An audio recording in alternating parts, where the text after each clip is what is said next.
Kamu tahu Hormozi, Gary V, atau Naval Ravikant? Ya, mereka adalah konten kreator besar, tapi di saat yang sama mereka juga adalah pengambil keputusan penting di industrinya masing-masing. Masalahnya, Hormozi bukan satu-satunya yang ahli di strategi bisnis. Naval bukan satu-satunya yang ahli di investasi, dan Gary V bukan satu-satunya yang ahli di media sosial. Pertanyaannya, kenapa mereka yang diingat? Padahal banyak yang lebih teknis, lebih akademis, dan punya pengalaman lebih panjang. Jawaban singkatnya, itu karena mereka memiliki kejernihan pikiran dan bertindak secara konsisten. Kejernihan pikiran dan tindakan yang konsisten ini itu nggak semata-mata lahir dari pengalaman aja loh, tapi juga dari satu hal yang mungkin kamu abaikan, yaitu kejelasan dari prinsip-prinsip yang mereka pegang. Sadar nggak sih kalau para top leaders mereka hanya punya sekitar 3 sampai dengan 5 prinsip, tapi itu diulang-ulang gitu ya, disampaikan dalam ratusan sudut pandang, dalam berbagai konteks dan format konten yang berbeda. Karena disampaikan secara berulang-ulang, akhirnya nempel di kepala audiens, bukan hanya sebagai informasi, tapi sebagai cara berpikir.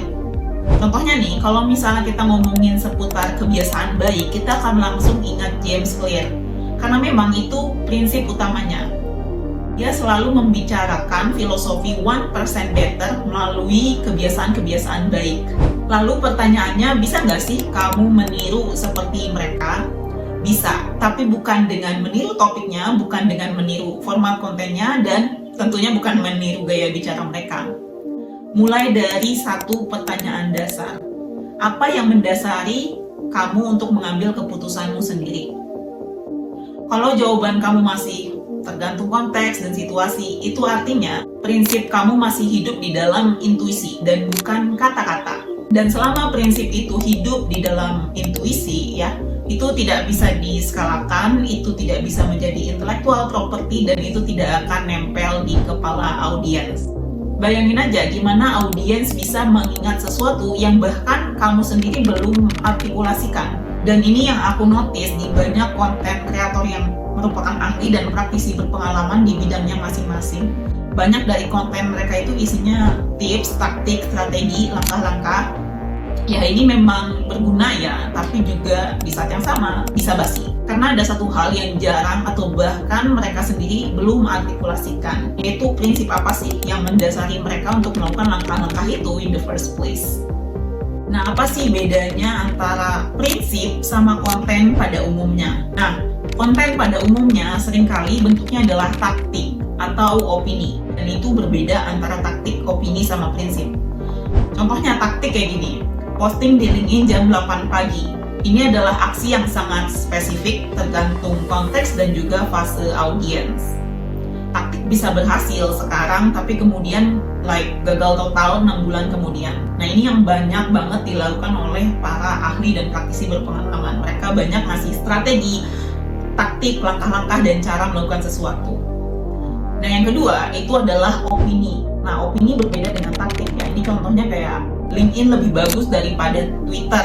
Ini adalah preferensi pribadi, sangat subjektif, dan seringkali dipengaruhi oleh pengalaman yang terbatas. Opini ini memang bagus ya untuk memancing diskusi, untuk engagement, tapi tidak cukup kuat untuk membangun fondasi trust jangka panjang.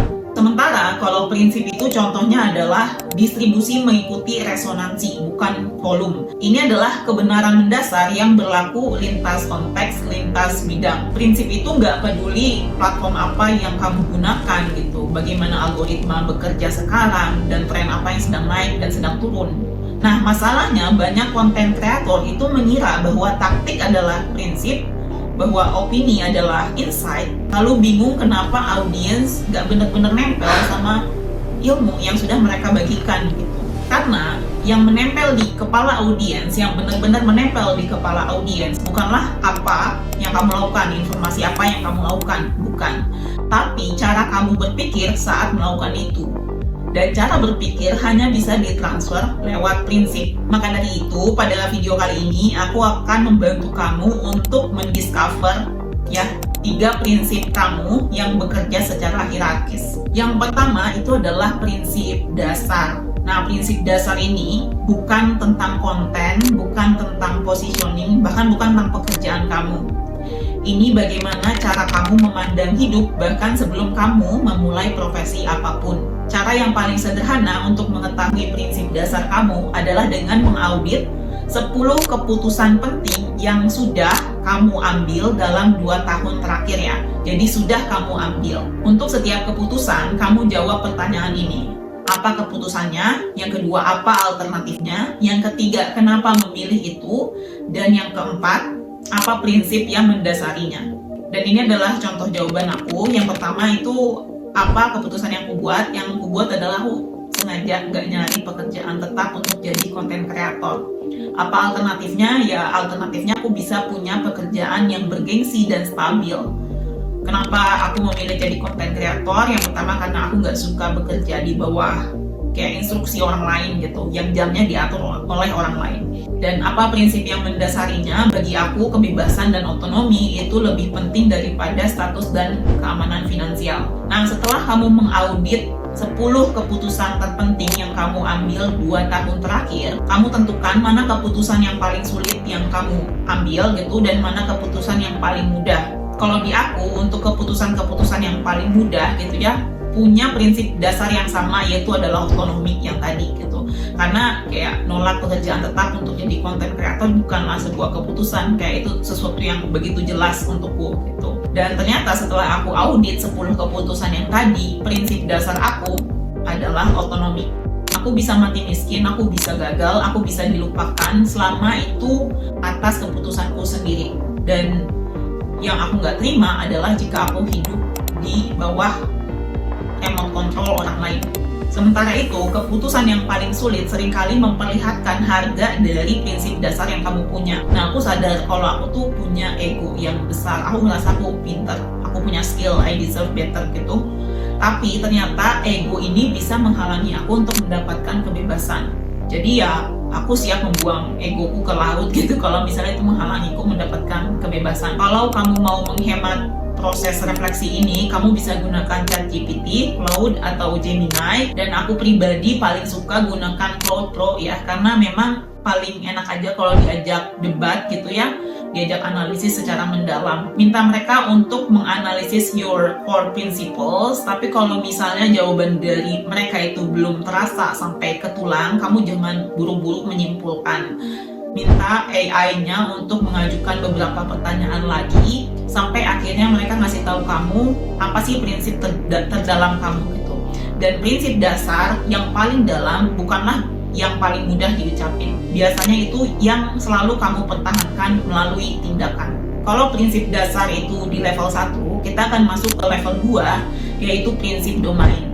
Berbeda dengan prinsip dasar yang merupakan cara pandang kamu terhadap kehidupan, prinsip domain itu adalah cara kamu bekerja atau cara kamu berpikir di bidang yang kamu gelutin. Cara yang paling jelas untuk mengetahui prinsip domain kamu adalah dengan mengetahui your contrarian position gitu. Jadi mengetahui posisi kamu yang berbeda dengan pandangan umum. Nah, aku melakukannya dengan kayak mengaudit posisi kontrarian gitu. Nah, untuk melakukan audit itu, aku mengajukan beberapa pertanyaan. Yang pertama, apa sih conventional wisdom? Apa kayak pandangan umum itu seperti apa? Kemudian bagaimana pandangan aku berbeda? Terus yang ketiga, bagaimana atau kenapa konvensional itu gagal? Yang keempat, kenapa pendekatan kamu, pandangan kamu itu lebih efektif, lebih berhasil, lebih works? Dan yang kelima, apa prinsip yang mendasarinya? Nah, ulangin ini 5-7 kali sampai kamu benar-benar tahu nih your contrarian position. Ini contoh dari jawaban aku ya. Karena aku content creator, ada conventional wisdom di dunia content creation untuk jadikan diri kamu berguna, terus bermanfaat pada sesama. Kalau pendekatan aku agak berbeda, jadikan diri kamu eventually nggak berguna.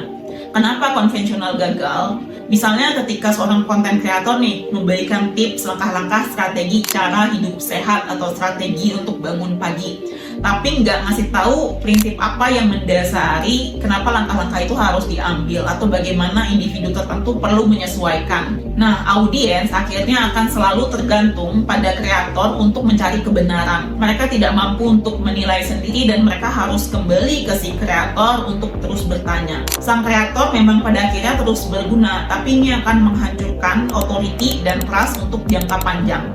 Nah, kenapa pendekatan aku berhasil? Ketika aku tidak gatekeep informasi yang paling penting, audiens pada akhirnya mereka mampu berpikir sendiri, menentukan bagaimana mengambil langkah sesuai dengan konteks dan situasi mereka gitu. Karena prinsip yang aku ajarkan itu tidak sekadar menjadi informasi, tapi bagaimana cara mereka berpikir, dan pada akhirnya mereka bertransformasi, itu akan meningkatkan my authority dan trust ke aku gitu. Aku tahu nih kamu punya pertanyaan, terus kalau misalnya kita jadikan audiens mandiri, mereka nggak akan beli produk kita dong. Aku punya 2 jawaban untuk pertanyaan ini. Yang pertama, kalau aku benar-benar seorang pakar, kalau aku seorang expert, aku akan selalu punya kedalaman dan punya lapisan baru yang bisa orang gali dan bukan hanya mengulang informasi lama. Terus yang kedua, audiens datang kepadaku bukan untuk mencari informasi baru, karena informasi mah bisa dicari di Google atau di ChatGPT gitu ya. Tapi untuk mengetahui cara aku berpikir, cara aku ambil keputusan, dan juga bagaimana pendekatan aku terhadap masalah tertentu. Dan untuk itu mereka akan beli akses ke aku. Aku mengulang beberapa pertanyaan ini nih di posisi contrarian audit 5-7 kali, sampai akhirnya aku menemukan bahwa prinsip domain aku adalah high agency. Transfer cara berpikir untuk meningkatkan agensi orang lain. Dan sebenarnya ini nyambung lagi dengan prinsip dasar aku, otonomi. Karena dengan memberikan seseorang high agency, kita sebenarnya menghormati otonomi mereka. Memberikan agensi kan artinya kayak kita mempercayakan audiens untuk menilai situasi mereka sendiri. Kita percaya bahwa mereka mampu membuat keputusan mereka sendiri dan mampu melakukan sesuatu dengan conviction, bukan cuma ikut-ikutan. Jadi karena prinsip dasar sama prinsip domain ini nyambung ya, ibaratnya prinsip dasar itu akar, prinsip domain itu adalah cabangnya. Nah, tadi kita udah ngomongin level 1, prinsip dasar, kemudian kita juga ngomongin level 2, prinsip domain. Sekarang kita akan masuk ke level 3, yaitu prinsip operasional. Nah, ini bukan taktik, tapi juga bukan kayak filosofi yang abstrak, ini lebih konkret dari sebelumnya. Kalau dalam kasusku, prinsip dasar tadi kan otonomi, kemudian prinsip domain itu adalah high agency, transfer of thinking untuk meningkatkan agensi orang lain, kemudian prinsip operasional aku yang akan kita turunkan sekarang. Sama seperti tadi ya, kita perlu menjawab beberapa pertanyaan, tapi ini jawabnya sekali aja karena nggak akan digali sedalam itu juga. Yang pertama itu adalah aturan kerja apa yang hampir nggak pernah kamu langgar. Terus yang kedua, kalau orang lihat kamu kerja, apa yang paling aneh dan berbeda. Dan yang ketiga, apa proses tetap yang kamu lakukan untuk tugas-tugas berulang. Yang keempat, kapan kamu paling sering bilang tidak dan kenapa. Dan yang kelima, tools atau sistem apa yang selalu kamu gunakan. Kamu nggak bisa nggak pakai itu gitu. Ini contoh jawaban aku ya.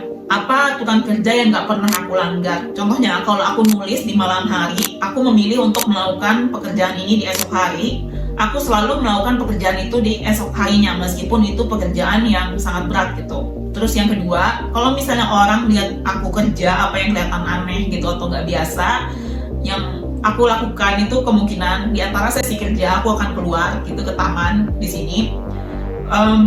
Untuk melamun dan ngasih ruang kognitif sebelum aku memilih untuk melakukan pekerjaan selanjutnya. Nah, terus yang ketiga, apa yang aku lakukan untuk tugas berulang? Nah, sejujurnya aku nggak terlalu suka sama tugas repetisi. Jadi yang aku lakukan adalah di to-do list, itu aku bikin tulisan kayak gini, aku memilih untuk melakukan. Jadi seakan-akan itu tuh pilihan, bukan paksaan. Terus pertanyaan keempat, kapan aku selalu berkata tidak? Yaitu aku nggak nerima endorsement, aku selalu bilang tidak pada endorsement. Bahkan meski followers aku di atas 100.000, itu tuh aku cuma nerima 1 endorsement setahun. Itu pun setelah beliau negosiasi panjang untuk terima cara aku bermain, cara aku kayak bikin konten. Karena memang aku nggak begitu suka untuk terlalu diatur-atur sama orang lain, dan pengalaman aku di endorsement gitu, kadang permintaan dari klien itu nggak sesuai dengan aku.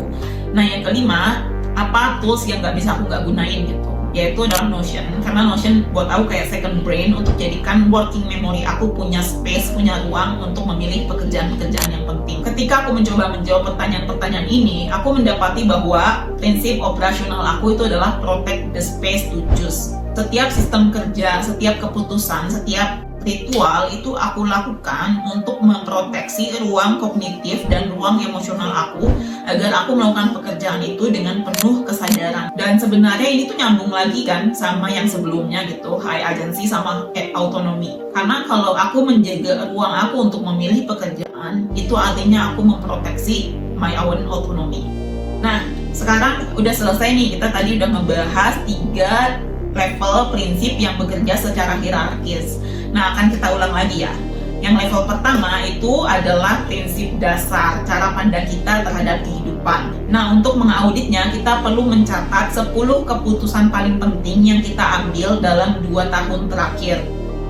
Yang pertama, apa keputusan tersebut? Yang kedua, apa alternatifnya? Yang ketiga, kenapa kita memilih keputusan itu? Dan yang keempat, apa alternatif yang ada di baliknya? Kemudian kita tentukan mana keputusan yang paling sulit dan mana keputusan yang paling mudah. Prinsip-prinsip yang berulang dan biasanya juga yang paling mudah itu adalah prinsip dasar kita. Kemudian prinsip yang sulit itu harga dari prinsip dasar tersebut. Kemudian di level kedua itu ada prinsip domain, yaitu cara berpikir kita di bidang yang kita gelutin. Untuk mengetahuinya itu dengan mengaudit posisi kontrarian yang kita punya, yang kita milikin. Jawab pertanyaan ini 5 sampai dengan 7 kali ya. Yang pertama, apa sih conventional wisdom yang ada ya? Pandangan konvensional itu yang ada apa? Kemudian, bagaimana pandangan kita berbeda? Kemudian, kenapa konvensional gagal? Lalu, kenapa pandangan kita atau pendekatan kita lebih berhasil? Kemudian yang terakhir, apa prinsip yang mendasarinya? Ulangin 5 sampai dengan 7 kali. Dan yang terakhir, prinsip operasional, ini di level 3. Nah, untuk level 3, kamu cukup menjawab beberapa pertanyaan ini dengan jujur. Apa aturan kerja yang hampir nggak pernah kamu langgar? Terus kedua, kalau orang lihat cara kamu kerja, apa yang paling aneh atau berbeda? Terus yang ketiga, apa yang kamu lakukan untuk tugas-tugas repetisi yang repetitif gitu? Yang keempat, kapan kamu paling sering bilang tidak dan kenapa? Apa polanya? Dan yang kelima, tools atau sistem apa yang kamu tuh paling sering gunain atau kamu nggak bisa kalau nggak gunain itu. Aku tahu kalau framework ini merupakan bagian dari taktik juga yang sebenarnya tugasnya adalah untuk mengekstraksi prinsip-prinsip yang tadinya hanya sifatnya intuitif. Tapi pada intinya kamu perlu mengaudit diri kamu sendiri. Dengan begitu, kamu bisa mengartikulasikan prinsip yang bisa kamu internalisasi ke audiens. Setelah kamu mengerjakan latihan ini, kemungkinan besar sih kamu bakal bingung sih sama chaos, dan itu justru tanda bagus. Sebagaimana otot itu biasanya harus sakit dulu kan, sebelum akhirnya bertambah kuat. Begitu pula ketika kamu mencari kejelasan, kemungkinan besar kamu bakal merasakan kebingungan yang luar biasa. Tapi pada akhirnya kamu akan mendapatkan landasan hidup yang fundamental. Kamu akhirnya tahu apa sih landasan hidup kamu yang paling fundamental, dan juga kamu bisa mengetahui prinsip domain yang bisa kamu transfer di bidang kamu dan prinsip operasional yang bisa kamu jadikan aturan main sehari-hari. Dan bisa jadi ini adalah hal yang paling penting untuk kamu lakukan sebelum kamu mencoba membuat konten, membangun personal branding gitu ya, menjual produk gitu dan mendapatkan trust dari orang lain. And the most important thing is, you will not be the next Hormozi, you will not be the next Gary Vee, and you will not be the next Naval Ravikant. You will be just who you are. Tetapi ketika kamu membuat konten dan membangun personal branding from your unshakable core, otoritas nggak perlu dikejar. Itu akan datang dengan sendirinya.